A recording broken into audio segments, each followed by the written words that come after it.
भाग 3। अपने आप को ऊपर रखना सीखें। परिचय। अपने आप को ऐसे लोगों से दूर करना जो आपकी ऊर्जा को गिराते हैं, न तो स्वार्थी होना है, न ही कमजोरी की निशानी है।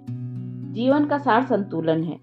यह दयालुता का प्रसार करना है, लेकिन इसका अर्थ किसी को अपने से उस दयालुता को दूर नहीं करने देना भी है। क्या आपको ऐसा लगता है कि यदि आप अपने आप को सबसे ऊपर रखकर सोचते हैं तो आप स्वार्थी हैं? यह संदर्भ पर निर्भर करता है कि आपका अपने बारे में सोचना स्वार्थीपन है या नहीं। उदाहरण के लिए, यदि एक पाई को 8 बराबर भागों में काटा जाता है तो कमरे में 8 भूखे लोग मौजूद हैं, तो वहां पर आपका पाई के 2 टुकड़े लेना स्वार्थ होगा। हालांकि अक्सर यह बहुत जरूरी होता है कि हम अपने आप को सबसे पहले रखें। आपके पास देने के लिए बहुत सारी ऊर्जा है, लेकिन आपको कुछ ऊर्जा अपने लिए भी बचाकर रखनी होगी। आप इस दुनिया में अकेले आए हैं और आपको इस दुनिया से अकेले ही जाना होगा। इस जीवन में आपका सबसे लंबा संबंध खुद के साथ होता है। केवल तभी जब आप अपने आप से इस रिश्ते को अच्छी तरह से संभालते हैं, तभी आप दूसरों के साथ अपने रिश्तों को संभाल सकते हैं। अफसोस की बात है, हमें स्वीकार करना होगा कि बहुत से लोग होते हैं जो अच्छी तरह से जानते बूझते हुए भी कुछ ऐसी बातें बोलते हैं या काम बार बार करते हैं जिससे हमारी आत्मा को चोट पहुंचे।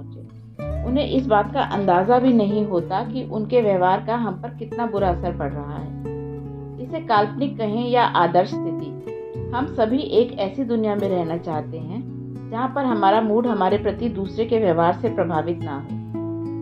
लेकिन ऐसा केवल वही लोग कर पाते हैं जो आध्यात्मिक तौर पर बहुत सिद्ध व्यक्ति बन जाते हैं। वे दूसरों के व्यवहार की परवाह न करते हुए सभी के प्रति बिना किसी भेदभाव के प्रेम वर्षा करते हैं। हम में से अधिकतर लोगों को इस स्थिति तक पहुंचने के लिए बहुत ही लंबा सफर तय करना पड़ता है कि हमारा अवचेतन मन हम लोगों से बिना किसी शर्त और अपेक्षा के प्रेम करने की अनुमति दे।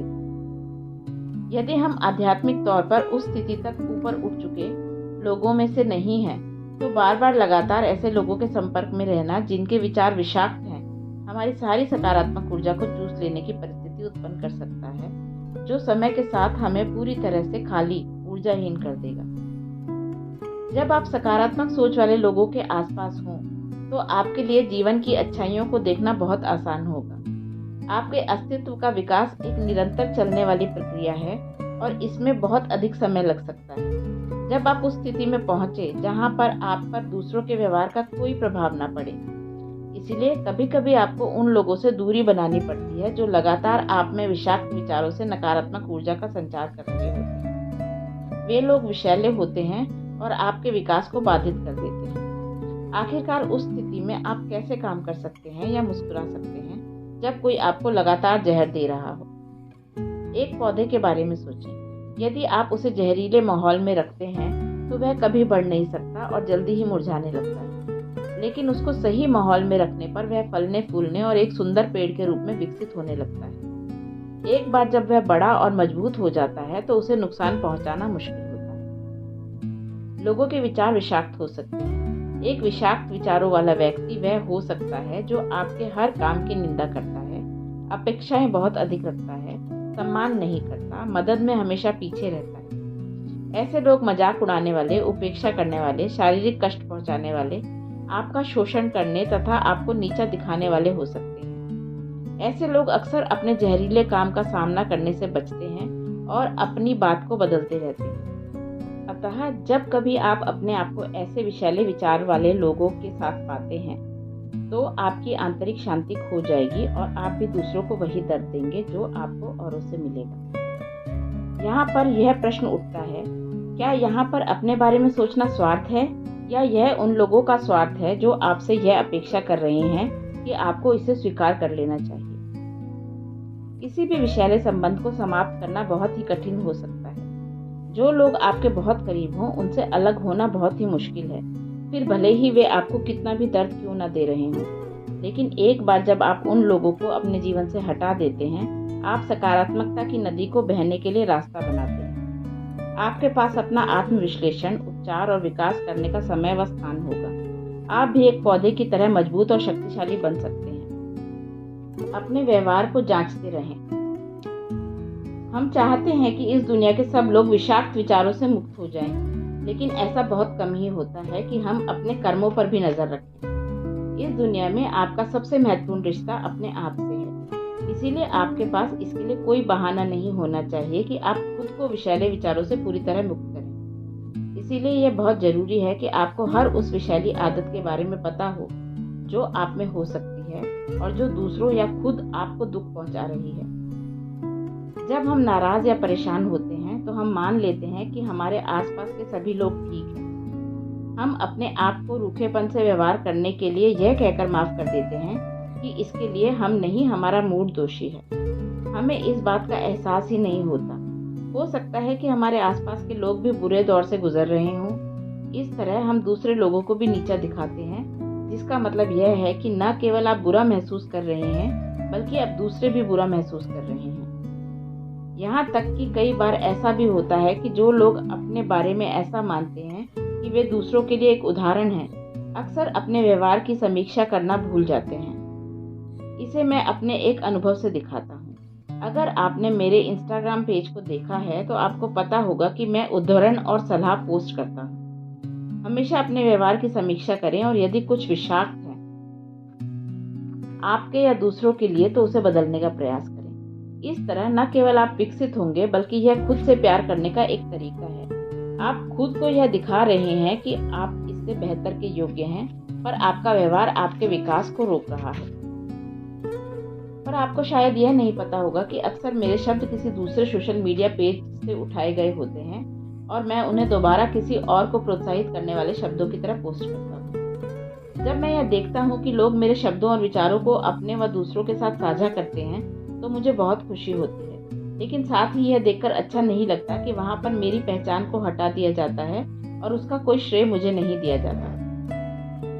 जो बात मुझे सबसे ज्यादा खलती है वह यह है कि सोशल मीडिया पर ऐसे अनगिनत पेज हैं जिन पर बड़ी संख्या में लोगों के साथ सकारात्मकता को साझा किया जा रहा है, पर वे अब भी अपनी गलती में सुधार करने से मना कर देते हैं। जब मैंने उनसे संपर्क किया तो इन पेजों के पीछे जो लोग थे उन्होंने मुझसे कहा कि वे इन पोस्ट को वापस नहीं लेना चाहते और ना ही उन्हें सही कर दोबारा पोस्ट करना चाहते हैं, क्योंकि उसके कारण उनसे बहुत से लोग जुड़े हुए हैं।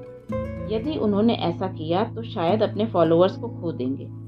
इनमें से कुछ लोगों को मेरे शब्दों से लाभ भी हुआ है, लेकिन फिर भी वे ऐसा नहीं सोचते कि मुझे मेरे काम का श्रेय देने की आवश्यकता है। ऐसे ही एक व्यक्ति ने मुझसे कहा कि सभी ऐसा कर रहे हैं तो मुझे अब इसकी परवाह नहीं करनी चाहिए। इनमें से जो सबसे अजीब प्रतिक्रिया मुझे मिली वह यह थी, जाने दो, उस पर तुम्हारा नाम डालने की कोई जरूरत नहीं है। अगर तुम एक सकारात्मक सोच के व्यक्ति हो तो फिर तुम्हें मुझसे दोबारा संपर्क करने की जरूरत नहीं होगी। इस अनुभव के बाद मुझे एहसास हुआ कि यहाँ तक कि जो लोग उपदेश देने, सकारात्मकता और प्रेम का विस्तार करने में काम में लगे हुए हैं वे अक्सर खुद अपनी सलाह पर अमल नहीं करते। सच तो यह है कि एक बार जब उन लोगों ने इस बारे में कुछ भी करने से मना कर दिया तो मुझे इस बारे में सोचना छोड़ने की जरूरत थी। मुझे स्वार्थ से परे हटकर अपने काम पर ध्यान लगाने की जरूरत थी। किसी भी तरह मैं अपने इस अनुभव से मिली वेदना से बाहर निकलने में कामयाब हुआ और अपने आप को याद दिलाया कि मेरे लिए सबसे जरूरी चीज यहाँ से भी सकारात्मक संदेश ही लोगों तक पहुँच रहे हैं। इसी सोच ने मुझे मन की शांति दी। हालांकि इस तरह की प्रतिक्रिया ने कुछ ऐसा खुलासा भी कर दिया जो इस संसार में बहुत सामान्य सी बात है, दूसरों पर दोषारोपण करना। हमें इस बात की बहुत जल्दी रहती है कि किसी दूसरे व्यक्ति में गलती बता दें जिससे कि हम अपने द्वारा किए गए गलत कार्यों की जिम्मेदारी से बच सकें। हम कह सकते हैं कि अगर हमारे काम से किसी को कोई कष्ट पहुंचा है तो वह हमारी जिम्मेदारी नहीं है। आखिरकार हमारे कार्यों के आसपास का सिर्फ उनका अवलोकन या विचार है जो वास्तव में उनको कष्ट दे रहा है। अगर मुझे लगता है मैं सही हूँ फिर भी कोई सोचता है मैं गलत हूँ तो कौन सही है?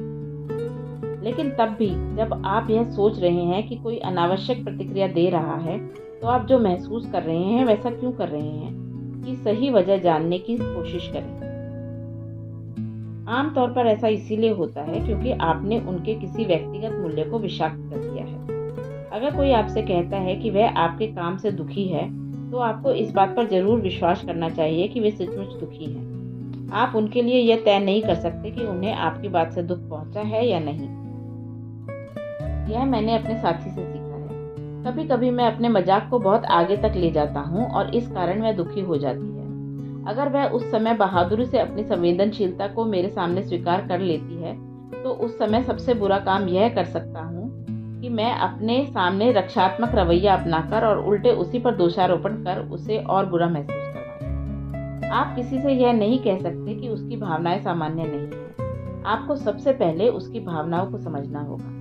सबसे पहले यह जानने की कोशिश करें कि वे जो महसूस कर रहे हैं वैसा क्यों कर रहे हैं, और फिर यह देखें कि आप उनके बेहतर महसूस कराने के लिए क्या कर सकते हैं। सभी संबंधों के लिए यह बहुत आवश्यक है। हम सभी एक दूसरे से अलग होते हैं और हम सभी को दूसरे से अपनी भावनाओं के लिए सम्मान अवश्य मिलना चाहिए। किसी व्यक्ति के दर्द को पहचानना और उसे समझना न केवल आपको उनके बारे में जानने में सक्षम बनाता है, बल्कि आपके लिए अपना विकास करने में भी मददगार होता है। आप पूरी तरह से दोषरहित नहीं हो सकते। हम सभी गलतियां करते हैं, पर आपको हमेशा सीखने, विकास करने और हमेशा दूसरों को सम्मान करने के लिए तैयार रहना चाहिए।